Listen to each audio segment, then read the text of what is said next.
Hello दोस्तों, DP classes में आपका स्वागत है। आज के टाइम पे एक नई बीमारी चल रही है जो कि लंपी स्किन डिसीज है ना।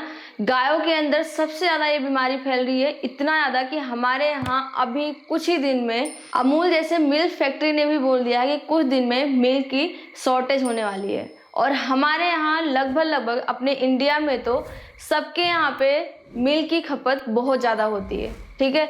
अब ये बीमारी जो है सबसे ज़्यादा पशुओं में हो रही है, अभी तक ये इंसानों में नहीं पहुंची है, लेकिन सबसे ज़्यादा किसे प्रभावित कर रही है? गाय को, ठीक है। और गाय का दूध यूज करना तो हमारे प्रचलन में ही है, ठीक है। बच्चों को, बूढ़ों को, बड़े सब लोग इसको यूज में लेते हैं। गाय के मिल्क के जैसे कि कई प्रोडक्ट हो गए, दूध, दही, छाछ, ये सारी चीज़ें, ठीक है।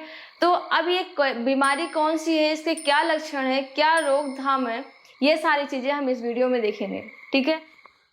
तो क्या है ये बीमारी? सबसे पहले लंपी स्किन डिसीज, इसको गठिया रोग कहते हैं।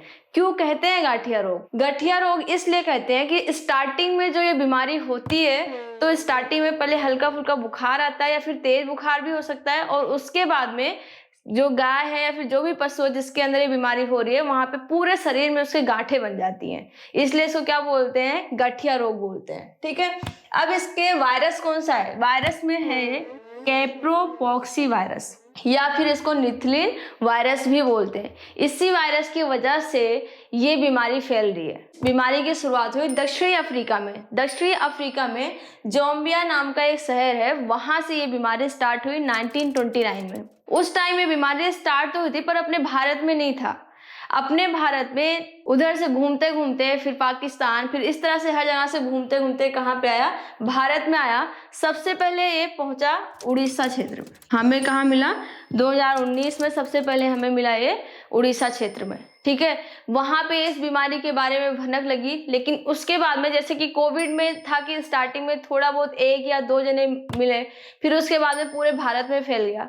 वही सेम इसमें भी है, चूंकि वायरस डिसीज है तो कहीं ना कहीं से ये पहुंच ही जाते हैं। तो ये धीरे धीरे उड़ीसा से होते हुए पूरे कम से कम 15 से 20 जिलों में पहुंच गया। सबसे ज्यादा कहाँ पे है? लगभग राजस्थान में ही पाया जा रहा है। बहुत ज्यादा मवेशी इस टाइम बीमार हो गए, इतने कमजोर हो गए कि वह आगे के जो लाइफ है उस लाइफ में उनकी प्रजनन क्षमता, ये सारी चीज खत्म हो गई इसकी वजह से। और अभी तक इसके टीकाकरण के बारे में कोई भी इतनी अच्छी बातें नहीं आई है, मतलब इतना अभी खुशी वाली बात नहीं है कि टीका बन गया है, लगने वाला है, ऐसा कुछ नहीं है अभी। इसकी जो बीमारी है धीरे धीरे फैलती ही जा रही है। अब इसका रोकथाम, लक्षण क्या क्या चीजें हैं मैं बताती हूँ आपको। आप जानते हैं कि जो वायरस वाली बीमारी है वो कॉन्टेक्ट से, यानी एक दूसरे के संपर्क में आने से फैलती है।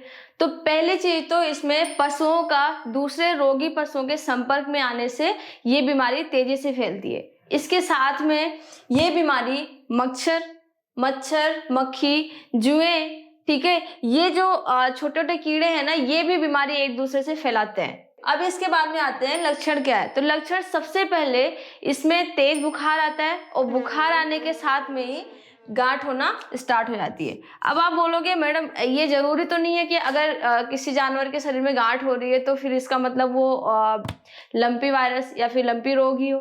जरूरी नहीं है कि इससे लंपी रोग ही हो, लेकिन एक गांव में एक या दो गायों को हो गई इसका मतलब ही है कि वायरस स्टार्ट हो गया है, ठीक है। स्टार्टिंग में जो गांठ होती है बड़ी होकर 2 से 3 सेंटीमीटर होती है, ठीक है। उसके बाद वो पक के झड़ने लगती है। अगर आपने इसके फोटो देखे होंगे तो उसमें आपको पता चल गया होगा, नहीं देखे होंगे तो फोटो देखना, आपको पता चलेगा। अब जिस गाय की इम्यूनिटी अच्छी है, जिस जानवर की इम्यूनिटी अच्छी है, उसमें तो झड़ने के बाद में वो थोड़ा बहुत अपने आप को रिकवर कर लेते हैं, लेकिन जिनकी इम्यूनिटी अच्छी नहीं है या फिर ऐसी जगह पे हो गई है गांठ जहाँ पे क्योर करना इतना आसान नहीं है। दूसरी चीज, अगर गांठ हो रही है उसके बाद पक रहा है, वहां पे अगर आपने साफ सफाई वगैरह अच्छे से रखा, अगर आप क्योर अच्छे से कर रहे हो, मक्खी वगैरह ज्यादा नहीं बैठ पाई, क्योंकि मक्खी बैठेगी तो वो पक सूखने जगह जल्दी पक जाएगा, ठीक है। तो अल्सर होने के चांसेस ज्यादा रहते हैं। इस बीमारी से कम इसके साथ में निमोनिया, तेज बुखार, अल्सर, इसकी वजह से ज्यादा डेथ हो रही है, ठीक है। अब ये जो गांठ होती है, ये गांठ शरीर पे, हाथ पैर, आंखों पे, नाक में, ठीक है, मुंह में हो जाती है। अब आप बताओ, मुंह के अंदर अगर कोई गांठ हो रही है तो उसके बाद में क्या होता है? वो पकने लगता है और धीरे धीरे लार निकलने लगती है मुंह से, ठीक है। और उसके सही होने के चांसेस बहुत ही कम होते हैं। ठीक है, तो ये क्या थे, इसके लक्षण थे। अब इसके बाद में मृत्यु दर तो कम ही है, लेकिन मृत्यु दर के साथ साथ में इसके साइड इफेक्ट क्या है। जिसको एक बार हो गई ये बीमारी, उनके अंदर जो इम्यूनिटी पावर होती है वो बहुत कम हो जाती है, ठीक है, और उसके साथ में ही उनकी प्रजनन क्षमता में भी किसी किसी में हो सकता है कि वो क्षमता ही खत्म हो जाए, ठीक है। तो ये सारी दिक्कत आ जाती है ये बीमारी होने के बाद में। सावधान हो जाना है, ठीक है। अगर एक किसान है, उसके पास 10-20 जानवर है, वो उनके लिए सब कुछ होता है, पूरी पूंजी होती है, ठीक है। अब एक जानवर को ये बीमारी हुई तो लगभग मान लो 20 जानवर है, तो एक को हुआ तो कम से कम 19 को बचाओ, और एक को क्या करना है, हमें क्वारंटाइन करना है। क्वारंटाइन मतलब आप उस गाय को और सभी गायों से कांटेक्ट से एकदम अलग कर दो, इतना अलग कि उसके खाने पीने हर चीज का सामान एकदम अलग, उससे और कोई कांटेक्ट में ना आए। अगर उसके आसपास में गंदगी है, मक्खी और मच्छर अगर घूम रहे हैं, तो उससे ऑब्वियसली तुम्हारे सारे जानवर तक पहुंचेगा, ठीक है। तो उसके लिए आपको क्या करना है, किसान भाई तो बहुत अच्छे जानते हैं सब लोग, ठीक है। जो गाय वगैरह रखते हैं उनको भी ये आइडिया रहता है कि लगभग मच्छर को हटाने के लिए हम शाम के टाइम या फिर दिन में हम धुआं कर देते हैं, ठीक है। तो धुआं करने से क्या होता है, मच्छर इतना पास में नहीं आते और ज्यादा बैक्टीरिया भी आसपास में होते हैं। तो नीम की पत्तियां हो गई, इस तरह की जो पत्तियां रहती हैं, घास फूस लेके उनपे धुआं कर दें, ठीक है, और साथ में साफ सफाई रखें। कुछ देसी इलाज भी अपनाने हैं। देसी इलाज जरूरी नहीं कि आप जिस गाय पे हो रखी है बीमारी उस पे तो आप पूरा यूज करो, और उसके बाद में जो जानवर है उनको बीमारी नहीं हुई तो उनके लिए हमें क्या करना है, अभी से हमें सावधानी बरतनी है। तो क्या क्या उपाय है उसके लिए। सबसे पहला उपाय और सबसे आसान उपाय, आपके आसपास में नीम की पत्ती होगी, नीम का पेड़ होगा, ठीक है, वहां से आप नीम की डालियां काट काट के ले आए, और जितने भी गाय हैं घर पे उन सबको खिलाएं। आसानी से खा लेते हैं, ऐसा तो है नहीं उनको खिलाना पड़ता है, ठीक है, पत्ते लेके आएंगे वो खा लेते हैं। तो एक तरह से ये सब बीमारियों के लिए सही रहता है। छोटे मोटे बीमारी होती है तो उनके लिए, और नहीं भी होते तो वो आपके स्किन को सही रखता है, ठीक है। दूसरी चीज, गिलोय की पत्ती। आपको पता है गिलोय जो होता है वो बुखार के लिए बहुत फायदा करता है। जड़ टाइप में होते हैं, ठीक है, उनकी पत्तियां होती हैं, उनको उखाड़ के आप ले आएं, ठीक है, या फिर तोड़ के ले आएं और वो इन गायों को खिलाएं, ठीक है। आंवला पाउडर को आप उनके चारे में डाल के दें, या फिर उसका गुड़ बना के दें, या फिर रोटी में डाल के दें। अगर ये खिलाते हैं तो उनकी इम्यूनिटी भी बढ़ती है। साथ ही में अगर बीमारी हो गई, ये तो है कि अगर बीमारी नहीं हुई या फिर हुई है, दोनों केस में इसको यूज कर सकते हैं, ठीक है। लेकिन अगर बीमारी हो गई है तो हमें क्या करना है, बीमारी होने के बाद पूरे शरीर में चकत्ते पड़ने स्टार्ट हो जाते हैं, उस टाइम बहुत खुजली भी होती है, बहुत दिक्कत होती है, ठीक है, जानवरों को। तो उस टाइम हमें क्या करना है, फिटकरी लेना है। जैसे एक बाल्टी पानी लिया, उसमें आधा किलो या फिर 250 ग्राम फिटकरी ले लो और उसको उसमें मिक्स कर लो, उसका पाउडर। उसके बाद में उसका छिड़काव करना है, ठीक है। छिड़काव करने से पहली चीज तो ये एंटीसेप्टिक होता है एक तरह से, तो डिसीज और बढ़ने के चांसेस कम हो जाते हैं, और इससे क्या होती है कि जो गांठें हैं जो बहुत ज्यादा बढ़ रही है वो भी धीरे धीरे बैठने लगती है, ठीक है। इसके बाद में है कि कुछ लोग रिकमेंड करते हैं, देखो हर चीज हमने भी ये देखा ही है, हर कहीं ना कहीं से सुना है, जाना है, तभी बता रहे हैं। जैसे कि हल्दी है, ठीक है, और हल्दी के साथ में बाजरे का आटा और देसी घी, इस तरह से इनको मिक्स करके इनकी रोटी बना के खिलाएं।